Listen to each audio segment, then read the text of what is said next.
I'm keen on, I'm into, I'm partial to, I'm fond of, I can't get enough of. In today's video, I'm going to give you alternative ways of saying you like or dislike something or someone.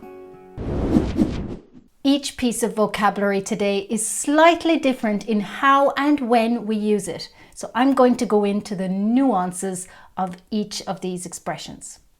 To be keen on something or someone. Actually, the most common way we use keen is when we're talking about ideas. For example, I'm not keen on the idea of going to Paris in August. Too many tourists.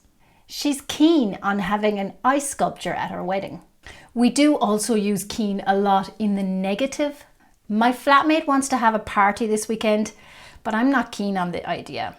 I don't know what to cook for my vegan friend. I know she isn't keen on pasta or rice, so I'm all out of ideas. We can also use keen as an answer to something someone suggested. Do you want to eat out tonight? Yeah, I'm keen. And lastly, we can use keen if you like someone. Paul keeps texting me. I think he's a little too keen. I think Sarah is keen on you. She keeps looking over. And just a note that we only really use keen on someone in the flirting stages. If you already have a boyfriend or girlfriend or husband or wife, it's not the right expression to use. What are you keen on? This leads to the next way of saying you like something. I'm into it. We normally use this to talk about what hobbies or activities we like doing. For example, we're very different. Jim is really into going out and partying, but I'm not really into that at all. I'm more into staying at home, having a glass of wine and watching a good movie. Are you into sports? I'm into watching sports on TV. Does that count? What are you into? If you're liking this video, don't forget to like and subscribe, and also leave a comment if you want to answer any of the questions I ask in this video. Next is to be fond of something or someone. Now, this is not one I use very often. It's not as common as the first two expressions, but it can be nice to use in the right circumstances. We mostly use fond of to talk about people that we really like. I'm fond of my husband's family. We spend so much time together that I really grew fond of him. And notice how I used grow fond of in that last sentence. This is used when we want to signify that the fondness has grown over time. And fondness isn't really about mad attraction. It's more you just really like that other person. We use fond of to talk about doing something often. He's fond of giving advice when it's not needed or wanted. She's fond of asking redundant questions. So in these two sentences, basically these people do that habit a lot. We can also say, I'm fond of an activity. I'm fond of cooking, or I'm fond of fishing.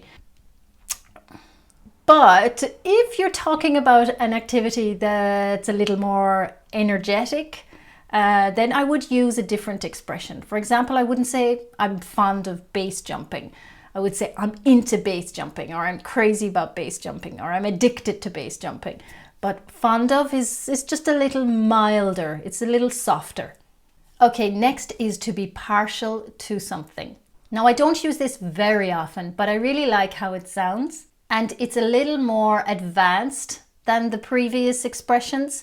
But in the right circumstances, it can be really, really nice. And it's used to mean that you like something a little bit too much, or that this is your preference, this is what you prefer.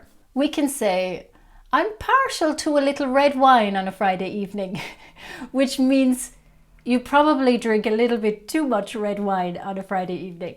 Or, I don't like all the food in this restaurant, but I am partial to their tiramisu, which means you actually love their tiramisu. Of course, you can also use it in the negative, like I'm not partial to Indian food. Now, the next and last one is the strongest of all the expressions we've seen before. I can't get enough of. It means you love this thing so much that you want it all the time, or you want to consume it all the time, or you want to spend all your time with this person.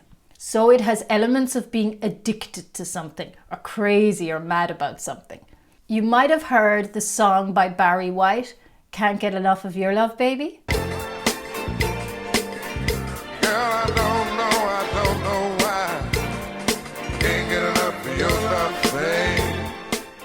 babe. Some more examples. I love the smell of fresh basil. I just can't get enough of it. Her fans simply can't get enough of her live performances. I can't get enough of that TV series Outlander and Sam Heughan. Don't know why.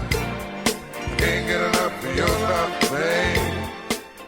Okay, so I'm going to leave you with the question, what can't you get enough of?